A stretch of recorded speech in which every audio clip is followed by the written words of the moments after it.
ვაგრძელებთ საუბრებს შეუღლებული შედგენილი ამოცანის შედგენისა და ამოცნის თავისებურებებზე. შედიოდი გამოსახულებებით შეგვიძლია განსხვავებული თემატიკის ამოცანების ამოხსნაც. მათი დახმარებით შეგვიძლია ჩვენ მივიღოთ ამოცანები პროპორციულ სიდიდეებზე. კერძოდ, შეიძლება შევადგინოთ ამოცანები მოძრაობაზე, ნაყიდობაზე, ფართობსადმკვეთებს შორის დამოკიდებულებებზე და სხვა ასეთი. განვიხილოთ კერძო მაგალითი ამოცანის მოძრაობაზე და ვაჩვენოთ როგორი ალგორითმი არის ამის მაგალითზე ვაჩვენოთ ამოხსნის ალგორითმი. თავისთავად ცხადია, რომ თავდაპირველად უნდა შევახსენოთ სიჩქარის ფორმა და მისი შემადგენელი ნაწილები.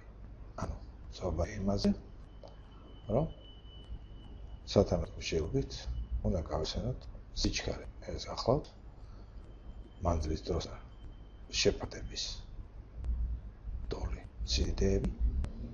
მანძილი შეგვიძლია განსაზღვროთ დროზე ნამრავლით, ხოლო რაც შეეხება დროს, ის შეიძლება გამოითვალოს ფორმულით S-ი შეფარდებული V-თან.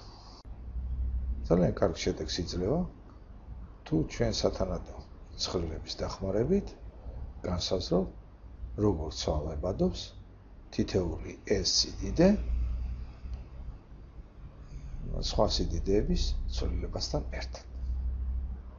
შესაბამისი ანალიზით ჩვენ მივდივართ დასკვნამდე, რომ წინა ამოცანებში გამოყენებული რიცხვითი გამოსახულებები შეიცავენ ისეთ ნაწილებს, რომლებიც შეიძლება მიუსადაგოთ მოძრაობაზე ამოცანებში გამოყენებულ ფორმულებს. კერძოდ, გავხსენოთ ერთ-ერთი უკანასკნელი გამოსახულება. ანუ ასეთი 50-ს გამოვაკოთ 6-სა და 3-ის ჯამის 5-ზე ნამრავლი. ამ გამოსახულების ერთი ნაწილი, კერძოდ 6-სა და 3-ის ჯამის 5-ზე ნამრავლი შეიძლება გავიგოთ მანძილი. თუ რასაკვირველია ჩავთვლით, რომ 6 და 3 შეიძლება იყოს სიჩქარე, ხოლო 5 მაშინ იქნება რასაკვირველია დროის მაჩვენებელი სიდიდე. სავარაუდოდ ამ გამოსახულებით შეიძლება შევქმნათ შემდეგი ამოცანა. ორი პუნქტიდან, რომელთა შორის მანძილი 50 კილომეტრია, ერთდროულად ერთმანეთის შესახვედრად გამოვიდნენ ველოსიპედისტი და მგზავრი. რა მანძილით იქნებიან ისინი ერთმანეთისაგან დაშორებული 5 საათის შემდეგ, თუ ველოსიპედისტი მოძრაობს 6 კმ/სთ სიჩქარით, ხოლო მგზავრი 3 კმ/სთ სიჩქარით. ამ ამოცანის ამოსახსნელად, როგორც ხედავთ, ჩვენ დაგვჭირდება 3 მოქმედება. პირველი მოქმედებით შეკრებით გავიგებთ 1 საათში რა მანძილს გაივლის მგზავრი და ველოსიპედისტი. ისინი 1 საათში გადიან 9 კილომეტრს. შემდეგი მოქმედებით გამრავლებით 9-სა 5-ზე გამრავლებით ჩვენ გავიგებთ 5 საათში რა მანძილს გაივლიან ისინი ერთად. აღმოჩნდება, რომ ეს გახლავთ 45 კილომეტრი.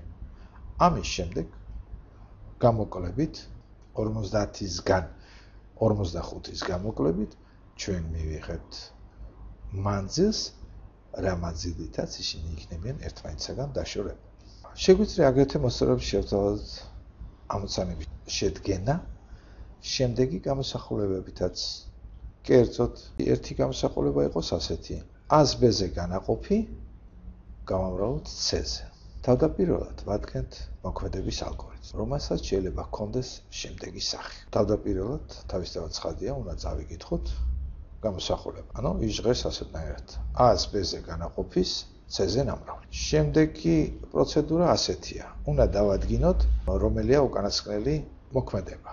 ეს გახლავთ გამრავლება. მომდევნო ეტაპი უნდა დავადგინოთ, რა ტიპის ამოცანები უნდა შევადგინოთ. საუბარია ჩვენ შემთხვევაში ამოცანებზე მანძილის მოძებნაზე და შეგვიძლია დავახასიათოთ შემადგენელი მარტივი ამოცანები მოქმედებების მიხედვით. ანუ პირველი მოქმედება გახლავთ A-სა და B-ს განაყოფი და მაშინამე ამოცანა, მარტივი ამოცანა ჟღერს ასეთნაირად. ობიექტმა გაიარა A მანძილი B დროში. რა სიჩქარე განავითარა მან აი ამ დროში. პირველი მოქმედება გახლავთ A გაყოფილი B-ზე. შემდეგი მარტივი ამოცანა ჟღერს ასეთნაირად. რა მანძილს გაივლის A გაყოფილი B-ზე სიჩქარით მოძრავი ობიექტი C დროში. ამას ჩვენ გავიგებთ შემდეგი მოქმედებით. A გაყოფილი B-ზე გავამრავლოთ C-ზე და ჩვენი შედგენილი ამოცანა მიიღებს შემდეგ სახეს. ობიექტმა გაიარა A მანძილი B დროში. რა მანძილს გაივლის იგივე ობიექტი C დროში. მაშინამე ჩვენი გამოსახულება ზოგადად ასეთ სახეს იღებს. A-სა და B-ს განაყოფი გავამრავლოთ C-ზე. ვფიქრობთ, ასეთი ალგორითმი და რიცხვის მონაცემების არსებობის პირობებში სისთულეს არ უნდა წარმოადგენდეს შედგენილი ამოცანის შედგენა შემდგომი მისი ამოხსნით. თუ ჩვენ გვაქვს ასეთი რიცხვითი გამოსახულება 60-ისა და 5-ის განაყოფი გავამრავლოთ 3-ზე, მაშინ მისი დახმარებით შედგენილ ამოცანას ექნება ასეთი სახე. ველოსიპედისტმა 60 კილომეტრი გაიარა 5 საათში. რა მანძილს გაივლის იგი ასეთივე სიჩქარით 3 საათში. თავდაპირველი მოქმედებით 60-ისა 5-ზე განაყოფით გავიგებთ რა სიჩქარით მოძრაობს ველოსიპედისტი. მეორე მოქმედებით 12-ისა 3-ზე გამრავლებით გავიგებთ რა მანძილს გაივლის ველოსიპედისტი 3 საათში. იგივე რიცხვითი გამოსახულებები შეიძლება ჩვენ გამოგვადგეს ნაყიდობაზე შედგენილი ამოცანის მისაღებად, რომლისთვისაც ალგორითმ ექნება შემდეგი სახე. ჯერ უნდა წავიკითხოთ რა საკვირველია გამოსახულება, რომელიც ჟღერს ასეთნაირად. 60-ის 5-ზე განაყოფის 3-ზე ნამრავლი. დავადგინოთ უკანასკნელი მოქმედება, ეს გახლავთ გამრავლება. ამის შემდეგ საზღვრავთ რომ ვადგენთ მარტივ ამოცანებს საქონლის ფასის დადგენაზე. და ეხლა ჯერ დადგა დავახასიათოთ შემადგენელი მარტივი ამოცანები მოქმედებების მიხედვით. მაშინამე 60 ლარად შეიძინეს 5 ცალი ბურთი. რაღის 1 ბურთი. მეორე ამოცანა იყოს ასეთი. 1 ბურთი ღირს 12 ლარი, რაღის 3 ასეთი ბურთი. და თუ გავაერთიანებთ ჩვენ ამ ორ ამოცანას, ჩვენ წინაშია შემდეგი ტიპის შედგენილი ამოცანა. 60 ლარად შეიძინეს 5 ცალი ბურთი. რაღის 3 ასეთი ბურთი.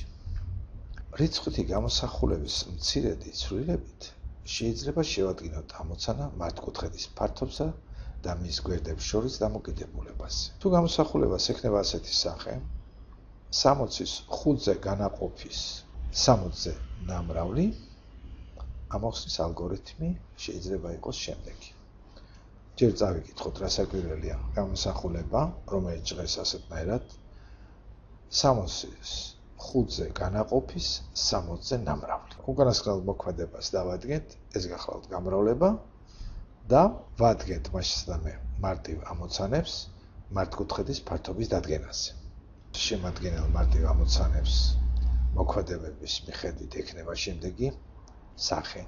პირველი იქნება ასეთი. მართკუთხედის სიგრძე 60 სანტიმეტრია, სიგანე მისი მეხუთედია. რისი ტოლია მართკუთხედის სიგანე. და მეორე ამოცანა. მართკუთხედის სიგრძე 60 სანტიმეტრია, სიგანე 12. რას უდრის მართკუთხედის ფარდობი. და ბოლოს ჩვენს მიერ წარმოდგენილი მარტივი ამოცანების დახმარებით შეგვიძლია მივიღოთ შედგენილი ამოცანა შემდეგი სახის. მართკუთხედის სიგრძე გახლავთ 60 სანტიმეტრი, სიგანე მისი მეხუთედია. რას უდრის მართკუთხედის ფართობი. თავისთავად ცხადია, პირველი მოქმედებით გაყოფით 60-ისა 5-ზე გავიგებთ სიგანეს, რომელიც 12 სანტიმეტრის ტოლია და მეორე მოქმედებით 12-ის 60-ზე ნამრავლით გავიგებთ მართკუთხედის ფართობს, რომელიც 720-ის ტოლია. ანალოგიურად შეგვიძლია ჩვენ მეორე გამოსახულება A გავყოთ B-სა და C-ს განაყოფზე. Აი ამ გამოსახულებით შეგვიძლია შევადგინოთ ამოცანები ზუსტად ანალოგიურად როგორც წინა შემთხვევაში. თუ A-ს, B-ს და C-ს მივცემთ სათანადო რიცხვით მნიშვნელობებს და კერძოდ ვთქვათ, რომ ისინი შესაბამისად უდრიან 60, 40 და 100-ს, მაშინ ჩვენი ასოითი გამოსახულება ტრანსფორმირდება შემდეგ რიცხვით გამოსახულებაში. 60-ი გავყოთ 40-ისა და 10-ის განაყოფზე. და ამაში მე აი ამ გამოსახულებით ძალიან მარტივად შეგვიძლია შევადგინოთ ამოხსნის ალგორითმი, რომელიც ღირს შემდეგნაირად ჯერ უნდა პირველად გავსაზროთ, უნდა წავიკითხოთ გამოსახულება, ეს ჟღერს ასეთნაირად 60-ი გავყოთ 40-ისა და 10-ის განაყოფზე, შემდეგი პროცედურა ეს გახლავს დავადგინოთ უკანასკნელი მოქმედება და ეს გახლავს გაყოფა, შემდეგ მესამე უნდა განსაზღვროთ ტიპის მარტივ ამოცანებს ვადგენთ, მასწავლე ჩვენ საუბარი გვაქვს ამჯერად მოძრაობის დროის განსაზღვრაზე და შემდეგი მეოთხე ეტაპი უნდა დავახასიათოთ შემადგენელი მარტივი ამოცანები მოქმედებების მიხედვით და მე ვადგენთ რომ გვაქვს ჩვენ ორი ამოცანა მარტივი და ორივე გაყოფაზე პირველი ჟღერს ასეთნაირად გზავრმა 40 კილომეტრი გაიბარა 10 საათში, კითხვა იყოს ასეთი, რა სიჩქარე განავითარა გზავრმა და მეორე ამოცანა ჟღერდეს ასე, რამდენ საათში გაივლის 4 კმ/სთ სიჩქარით მოძრავი გზავრი 60 კილომეტრს. თავისთავად ცხადია, ამ ორი მარტივი ამოცანის გაერთიანებით ჩვენ მივიღებთ შედგენილ ამოცანას, რომელიც ჟღერს შემდეგნაირად. მგზავრმა 40 კილომეტრი გაიარა 10 საათში. რამდენ საათში გაივლის იგივე სიჩქარით მოძრავი მგზავრი 60 კილომეტრს. როგორც ხედავთ, ჩვენ შეგვიძლია პირველი მოქმედებით, ანუ 40-ისა და 10-ის განაყოფით გავიგოთ, რა სიჩქარით მოძრაობს საზოგადოდ მგზავრი. აღმოჩნდება, რომ ეს არის 4 კმ/სთ. მეორე მოქმედებით ჩვენ გავიგებთ, რამდენ საათში გაივლის იგივე სიჩქარით მოძრავი მგზავრი 60 კილომეტრიან ტრასას და აღმოჩნდება, რომ ეს გახლავს 15 საათი.